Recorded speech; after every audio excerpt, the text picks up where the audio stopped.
Bonsoir à tous, mesdames et messieurs, bienvenue dans cette nouvel épisode pour vous parler bien sûr du football. Aujourd'hui, je vais parler de cette vidéo de Sadio Mané, de la situation de Mikayil Gorfal et bien sûr du transfert d'Abdallah Simon, bien sûr, du côté de Brest. Bien sûr, on commence certainement de Sadio Mané, sans plus tarder, comme vous le savez tous. Sadio Mané est dans une situation un petit peu délicate du côté d'Al Nassr, bien sûr, après ce fiasco subi, bien sûr, lors de cette finale face à cette équipe d'Al-Hilal de Kalidou Koulibaly, précisément. On a vu que les supporters n'ont pas hésité à sauter sur lui. Ils ont dévoilé, ils ont pris Sadio Mané comme cible principale de cette monumentale défaite honteuse.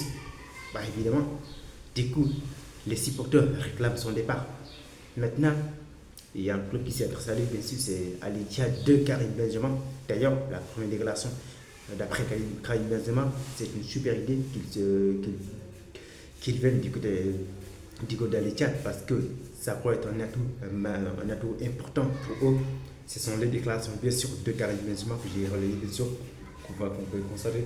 Karim Benzema dit que l'arrivée de Sadio Mané dans Al Ittihad, ça pourrait lui donner bien, ça pourrait être un atout bien sûr pour bien sûr effectivement aider à cette équipe effective d'avoir un effectif beaucoup plus conquérant par rapport aux autres championnats bien sûr, comme je le constater. Évidemment, c'est ça, la situation actuelle de Sadio Mané. C'est un petit peu délicat du côté d'Al Nassr parce qu'après cette défaite-là, ils pensaient que bien sûr Sadio Mané, ils pensaient que c'est Sadio Mané qui est certainement à l'origine de cette défaite-là. Alors il faut qu'on précise quelque chose. Sadio Mané est en fin de carrière, les gars. Il faut reconnaître que ce n'est pas un joueur de 20 ans. Il a fait ses preuves, il a déjà fini. Il est dans une fin de carrière, il est dans la gestion de sa fin de carrière. Je ne comprends pas pourquoi les gens le construisent. Si vous voulez construire une équipe, au bout de mois, quand il faut arrêter, les gars. Et vous n'allez quand même pas penser que c'est Sadio Mané qui va venir, bien sûr, vous donner des titres ou celui qui va, bien sûr, être, je ne sais pas, la star de l'équipe. Même si, bien évidemment, c'est une star, mais pour l'instant, actuellement, il est en fin de carrière. Même Cristiano Ronaldo, les efforts s'il était à 100%, s'il était à sa pleine, à sa pleine carrière, même je parle de Cristiano Ronaldo, vous savez qu'il ne sert pas de clé d'Al Nassr, ça c'est sûr certain. Et que si vous avez harmonisé des joueurs, vous devez savoir bien sûr que ces joueurs-là, ils ne sont pas là, ils sont là, mais ils savent, on sait pertinemment qu'ils sont en fin de carrière. Alors il faudra vraiment revoir la session de ces jours-là. Ne pensez pas que c'est eux qui vont quand même faire, et d'autant plus si on regarde sincèrement en profondeur l'équipe d'Al Nassr, l'effectif d'Al Nassr, bien évidemment, forcément, honnêtement, la défense d'Al Nassr, c'est comme un rideau. Forcément, il n'y a absolument rien qui peut retenir. Il y a une défense vraiment catastrophique, un milieu qui ne tient même pas. Et vous voulez vraiment, c'est pas simplement un joueur qui peut faire la différence qu'on veut constater. C'est pas forcément Sadio Mané et Cristiano Ronaldo qui vont faire le taf. Bien sûr, offensivement, on en a besoin, mais dans certaines rencontres, je vois qu'Al Nassr marque plus de 4 buts. Mais l'équipe adverse réduit jusqu'à au moins 3 buts. Alors, franchement, les gars, est-ce que vous croyez sincèrement que le problème réside surtout de Sadio Mané? Et ce n'est pas lui le seul problème, les gars. Et ce n'est pas simplement Sadio Mané, la principale, le seul problème qui a causé cette défaite-là et qui est surtout à l'origine de cette mauvaise performance d'Al Nassr. Arrêtez les gars. En tout cas, ce sont des Arabes parce qu'ils ne peuvent pas m'entendre parce que la plupart d'entre eux, il y a quelques peu qui parlent, qui comprennent bien sûr la langue française. C'est un peu compliqué. C'est malheureux, sinon ils auraient dit m'entendre. Parce que je voulais aussi à eux que je parle principalement des supporters de Al Nassr. Arrêtez les gars. Bien sûr, même si en Afrique, ici ou en Europe, les gens, certains qui pensent que c'est de manière, et bien sûr qu'il est en fin de carrière, il peut mieux faire que ça. Mais s'il n'a pas pu, il faut quand même être reconnaissant, il faut quand même être compréhensible, savoir que Sadio Mané est dans une fin de carrière, dans une gestion, dans la gestion de sa carrière. Ce n'est pas lui qui va évidemment être la star, comme un joueur de 20 ans qui peut faire de la défense, de l'attaque, tout ça. C'est pas possible. Évidemment, le sujet concerne bien sûr de Mikayil Gorfal, que je voulais parler bien sûr dans cette vidéo. Ça, tout le monde savait. Mikayil Gorfal, hier, j'ai dit sur une des petites vidéos que je publiais sur ma passe TikTok, sur mon compte, je peux dire autant pour moi. Mais il faut quand même arrêter le gouvernement. Mika, si tu sais pertinemment que le club ne compte pas sur toi, allez, frère, Ne gaspille pas ton temps. Aller dans un club où tu peux avoir un temps de se conquérant, un temps de se requérant, je veux dire. Si tu sais pertinemment que le Barça ne compte pas, ça c'est une histoire qui n'en finit jamais avec le Barça. Mais le Barça avec les autres Africains, plus particulièrement avec les autres Sénégalais, que j'ai vu passer du côté du Barça, il y a Moussa Diaye, il y a comment dire, Wagé, Moussa Wagé, lui aussi. Il était une pépite, mais sa carrière a été bougée du côté du Barça. Je suis désolé, j'aime le Barça. C'est la meilleure coupe, pour moi, c'est le meilleur club du monde. C'est la meilleure équipe. Si vous ne voulez pas des joueurs africains, je vous dire, les gars, arrêtez de les recruter. Arrêtez simplement de les recruter, les gars. Bah ça, il faut simplement arrêter de recruter les joueurs si tu ne veux pas leur donner de leur sens. Bien sûr, ils ne sont pas été formés. Vous avez vu quelque chose d'autre qui vous attise. Alors, si vous ne voulez pas leur donner le sens, ne les recrutez pas.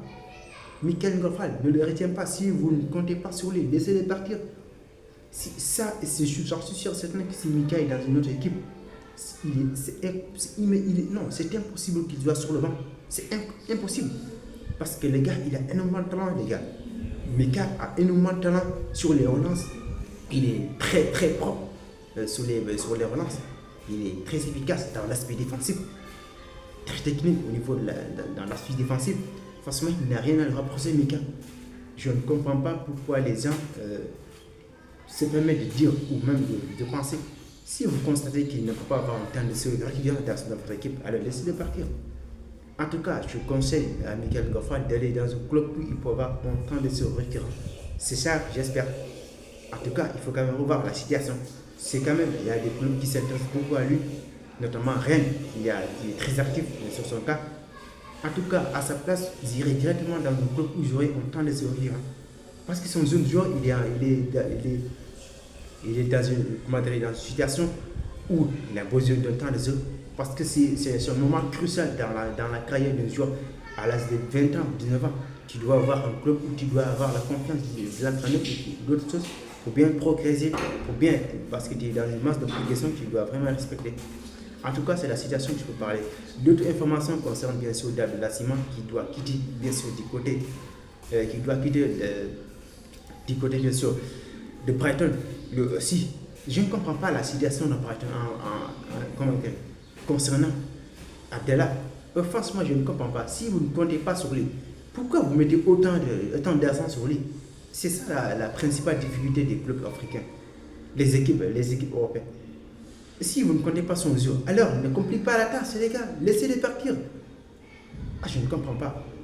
Le gars, il a implanté l'année dernière 16 buts de compétition confondues en 39 matchs du côté des glaces d'Orange.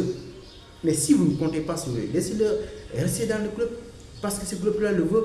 Et vous mettez 8 millions d'euros. Si ce club n'a pas eu ce montant-là de payer, laissez-le partir, les gars. Laissez-le dans un club où il peut avoir un temps de série qui rentre. Parce que vous savez pertinemment qu'il ne peut pas avoir un temps de série. D'autant plus que votre effectif est vraiment bourré. En voyant simplement l'effectif de Brighton, on sait tous qu'Abdallah Sima, pour être logique, pour être honnête, il ne peut pas avoir une place de titulaire. C'est impossible. En tout cas, c'est quasi impossible. D'après ce que j'ai vu, la performance de cette équipe de Brighton, il ne peut pas avoir. Alors, laissez le temps passer. Donnez-lui le temps. Donnez-lui un club où il peut aller. Alors, la dernière information, c'était que Brest s'intéresse beaucoup à lui et il est sur le point d'aller vers son prêt et sans option de ça. C'était ça, là, bien sûr. La nouvelle concernant Abdallah Sima, il est sur le point de s'engager du côté, bien sûr, de Brest, qui jouera certainement la Ligue des Champions. C'est une opportunité pour lui. Espérons qu'il aura autant de choses, bien sûr, récurrent du côté de Brest, parce que c'est un club qui est qualifié en Ligue des Champions, qui peut jouer sur les deux tableaux, championnat, Ligue des Champions et d'autres clubs et d'autres coupes. Je pense que c'est un club où il peut continuer ses performances, même si bien sûr il faudra noter que l'année dernière il est retourné du côté des Rangers pour pouvoir continuer sa marche de progression. En tout cas, c'est l'information principale concernant Abdallah Sima. C'est un joueur qui a quand même des qualités très actives, très vite, très athlétique et surtout très rapide dans les contres. Je pense que c'est intéressant de le voir partir. C'est la fin de cette vidéo. Évidemment, n'oubliez surtout pas de cliquer sur la cloche notificateur et de vous abonner surtout. Et liker la vidéo pour ne manquer aucune de mes prochaines vidéos. Bon, comme je l'ai dit, cette chaîne passe YouTube. Cette chaîne YouTube et bien sûr ma page TikTok sont disponibles bien sûr dans la description. Si vous voulez vraiment être au courant de toutes mes informations, allez directement sur YouTube, sur TikTok. C'est là-bas où je publie le plus de vidéos et des informations.